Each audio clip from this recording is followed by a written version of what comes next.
Hello বন্ধুরা, আজকেও আমরা একটু ঘুরতে বেরিয়েছিলাম। তা ঘুরতে ঘুরতে প্রায় 60 কিলোমিটার দূরে, বাড়ির থেকে প্রায় 60 কিলোমিটার দূরে গেছিলাম। সেখানে গিয়ে দেখলাম ওখানে একটা বাৎসরিক পূজা হচ্ছে, কালী পূজা। তা কালী ঠাকুরটা এত বড়, তোমাদের সঙ্গে শেয়ার না করে পারলাম না। তা ওখানে গিয়ে দেখলাম আরো অন্যান্য ঠাকুরের মুখগুলো, মূর্তির মুখগুলো এত সুন্দর, অপূর্ব সুন্দর, দেখতে খুবই ভালো লাগছিল, তাই তোমাদের সঙ্গে শেয়ার করছি। তা এখানে বিভিন্ন রূপ, শিব ঠাকুর, কালী ঠাকুর, মা পার্বতী, আরো অন্যান্য যেগুলো আমার নাম জানা নেই, সেই সব ঠাকুরের মূর্তিগুলো এখানে দেখলাম। সত্যি খুব ভালো লাগলো। ওখানে আশেপাশে লোকদের জিজ্ঞাসা করে জানলাম যে এটা বাৎসরিক পূজা এখানে হয়, এরকম সময়। জানি না, শিব পূজা তো হয়ে গেছে, তো ওই এই পূজাটা কেন এখন হচ্ছে। এটা যত সম্ভব শ্মশান কালী। আর পাশেই যে আরো ঠাকুর দেখতে পাচ্ছেন। তা জিজ্ঞাসা করার মধ্যে সেই যাকে জিজ্ঞাসা করছিলাম তিনি বললেন যে এখানে যা পুজো দিয়ে যদি কোনো মনস্কামনা থাকে সেটা বললে পরে তার মনস্কামনা পূর্ণ হয়। এগিয়ে গিয়ে দেখলাম যে গঙ্গাতে মা গঙ্গাও অবস্থান করেছে। এই মূর্তিটাও খুব সুন্দর দেখাচ্ছে, যদিও কাছ থেকে দেখাতে পারলাম না। তাই এখানে দেখলাম খুব বড় একটা শিব ঠাকুরের মূর্তি। মুখটা এত মিষ্টি, একদম ছোট্ট এরকম মনে হচ্ছে, কিন্তু ঠাকুরটা অনেক বড়। পাশে মা পার্বতীও বসে আছেন। তো এখানে প্রচুর ভিড়, জেঠিমা, কাকিমা, আরো সব যারা আশেপাশের থেকে, দূর দূরান্ত থেকে সবাই এসছে ওখানে পূজা দিতে। তা দেখেও খুব ভালো লাগলো। তা আমরাও ভাবলাম ঠিক আছে, আমরা এসছি যখন একটু পূজা দিয়েই যাই।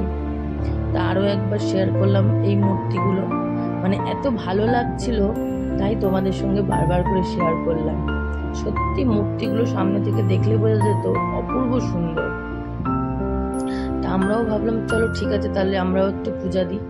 পূজা দেওয়ার জন্য এগিয়ে যাচ্ছিলাম, দেখলাম ওখানে আরতির জন্য সব রেডি করছে আর কি, ব্রাহ্মণরা পাশাপাশি সবাই এগিয়ে দিচ্ছে, আরতি শুরু হবে। তা আমরা ওখানে পুজো দেওয়ার জন্য সামনের দিকে এগিয়ে যাচ্ছিলাম।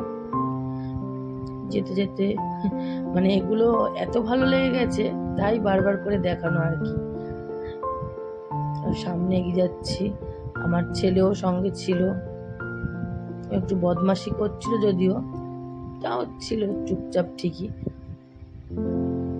তা এই মূর্তিটাও খুব সুন্দর লাগছিল।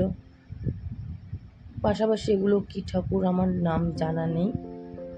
তা আমরা এবার ঠাকুর দর্শন করে আরেকবার আমরা সামনের দিকে এগিয়ে গেলাম পুজো দেব বলে। যেতে যেতে যেতে যেতে এগুলো আবার দেখাচ্ছি তোমাদেরকে।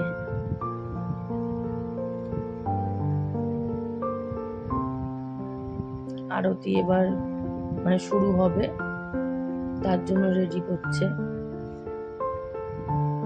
তা চলো এবার পূজার জিনিসগুলো কিনতে যাওয়া যাক। ওখানে কিনতে যাওয়ার জন্য আশেপাশে সমস্ত দোকানই আছে ওখানে, পুজোর সামগ্রী, মালা, মোমবাতি, ধূপকাঠি সব কিছুই ছিল। তা আমরাও সব কিছু কিনে নিয়ে পুজো দিলাম। আশেপাশে জিলাপির দোকান, সব রকম দোকান ছিল। তা আমগুলো বায়না করছিল, আমার ছেলে, ওকে জিলাপি কিনে দিলাম।